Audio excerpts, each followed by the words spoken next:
That's the reason we record it. Not to put you in a bad light or anything like that. Yeah, no pun intended. So yeah, I mean, look, this is something which is axiomatic. So if you look anything in the universe, yeah, there's always cause and effect. Yeah. So for example, this is tea. If I wanted to make tea, I need to boil water. Yeah. I need to have fire or some sort of heat energy in order to boil. And that will be the cause for boiling the water. The boiled water is the effect. Similarly, evolution is an effect. It's not really the cause. It's not something, for example, there are other things beyond evolution. So study of the first cell, yeah, which is different from evolution. Now, if I ask you where did the first cell come from, most of the scientists will say we don't know. Yeah, the cell itself has got its own power generator. You know, the mitochondria, it's got its own source of power. It's got a cytoplasm. It's got a nucleus. It's got a lot of things in there. And I don't think it just popped out of existence, popped into existence one day. That's why I mentioned the issue about the DNA. Yeah. Because even if I mean, what's his name? Stephen Hawkins. Yeah. Stephen Dawkins, the atheist, the master. Yeah. Atheist, yeah. They asked him about this question of the origin, and they said where things come from, and he said at the end there was a cell at the end where all starts from, and they asked him where did the cell come from? Yeah. It must be because cell is contingent. So where did the cell come? You know what was his answer? Aliens. Aliens. So it's not an answer. Because where the aliens come from? Just keeps going back. So going back. The DNA is a good point, actually. The Where DNA. did God come from? Say it? Where did Allah come from? He's uncreated. Wait. Before you say that, you know that The question? same thing as That's a saying good question. aliens. That's a It's good the question. same thing. That's a good question. What we say that everything we see here is contingent. When I say contingent, it means depends on something. So everything depends on something. We depend on things and the sun, and also, which means we go back to the sun, and the sun has atoms. Atoms depend on something. It comes to a point where everything must depend on something which is final. The ultimate provider, which has everything depends on him. By the way, that question, I would say is a non-question. I'll tell you why. Because anything that is created is not God. So it's like me asking you, is there... That's quite a nice get out. Like No, it's not. It's like me asking you, is there a married bachelor? You see, that's a kind of question. It's an Because oxymoron. because a bachelor, if he's married, then he cannot be a bachelor. So when you say, who created God? Automatically that question implies that you are thinking about a creation, not about God. Does that make sense? It's a non-question. So if you know the term God, and by the way, the term God can be interpreted in so many different ways. But in Islam, we have the term called Allah, and Allah can only refer to the Almighty God. Yeah, not the demigods and semi-gods and whatever other false gods are out there. It can only refer to Almighty God, and that is the reason we say that anyone who asks this question, who created God, they're talking about a creation. The question is about a creation, not about God. Because by definition, God is uncreated and He's eternal. Make sense? Yeah. Okay, so you know the question, the point that brother raised about the DNA, that's quite an important point. You know why? Because if anyone studied the DNA, they will see a series of numbers, you know, like millions of letters in there, and they're all in the same order. In every living cell of the human beings, you know, it is in there, the DNA code. Now, when I talk about a code, there must be someone who coded it. If it's all consistent throughout, in all of the human beings, the billions of human beings out there, and it's all the time consistent, then it tells you that there must be someone who coded this, who programmed it. See what I mean? And this is, again, you can verify this through any geneticist, that they will tell you that yes, it is consistent.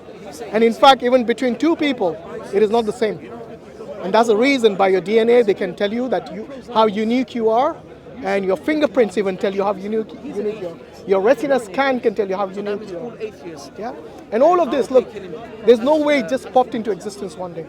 The cell, we are still talking about the cell, yeah? The most minute thing in your body.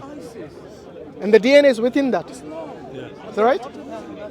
Yeah, And that itself is. So we are just talking about this. How did they come? How did this first cell come into being? How did the components within the first cell come into being just by itself? You know, there must be a designer, there must be someone who brought it to. I was just going to say, but we didn't, as this, pop into the world one day. No, I'm not saying we. I'm saying someone else much mightier than us, and that is where we refer to this intelligent design or intelligent designer, if you want to call it. If you don't want to call it God, that's fine. Yeah. Anyway, Because some people have, like they have some sort of a issue with the term God. It's kind of negative for them. But in reality, the thing is that there must be a cause for all of this existence. Yeah. So let me ask you this question: where did the universe come from? That's a good question. Good question. I don't know. It exists, right? The universe exists. Yeah. Yeah. Anything that exists, and by the way, do you believe that the universe actually at one point began to exist? Yeah. Yeah. This is what the science actually shows us based on the evidence. Yeah. So you heard of Edwin Hubble, who actually discovered that the universe is expanding, and he showed us about the redshift and all that, and that's how we know that the universe, which we know today, is expanding. It's not something which is finite. So at one point, if something is expanding, we know that at one point it must have converged into one single point. Yeah, and this is what they call the what is the word? Singularity. Yes, the singularity. And even after the singularity, we talk about matter, all the matter. You know when it came into existence? You want me to tell you the date? Not the date, roughly the year or the century or the millennia, whatever it is. Billions of years ago. They say 400,000 years after the singularity. Yeah, they're not part here. Yeah, because when it began to exist, all the radiation, the gravitational force, and all that. Yes, whatever the physical laws of nature that we know today. Yes, there was a time when all that did not exist. The physical laws as we are today is not established. And even matter itself didn't exist at that time. And that's how we know that it began to exist at one point. And it's not something which is eternal, as there are hypotheses out there. So people have, hypothesis in science is just like an opinion. Somebody makes an opinion, gives their opinion, and they say, okay, here it is. What the scientists then do, they have a peer review, they examine all the evidence produced by this hypothesis, and then it raises it to the level of a theory. Yeah, like the theory of evolution, which you guys were discussing earlier. Sorry to interrupt. Yeah. I just have to go. Yeah, sure. So all I'm saying is that we have many opinions, we have many hypotheses out there, but it doesn't necessarily mean they're true. But when you look at what is being established, like the universe expanding and so on, this is established science, and we know that it must have a cause. So if you look at it from any angle, anything that begins to exist must have a cause. And then you're asking who caused the cause. It has to stop somewhere. You cannot have an infinite number of causes. There must be a halt somewhere. You know why that is? Because of the principle of infinite regress, which means that I'll give an analogy. Imagine you want to borrow a book from a library, and there are infinite number of people in front of you. Would you ever get the book? Why? Because that's an unending line. The queue is unending. It's infinite. And that's the reason we said there must be a first cause. Yeah? For all of this existence to come into existence, there must be a first cause. And I'm happy for you that you found your first cause. Look, like I said earlier, if you don't want to give it a name, if you don't want to give it an identity, that's up to you. But logically speaking, there must be a first cause. And who that first cause is, when you have time, guys, we can discuss that. Decided who it is, but For me, have a look, nice evening. I know that the first cause is God for me. Yes. Anyway, Jazak Allah Khairan. Assalamu alaikum wa rahmatullahi wa barakatuh.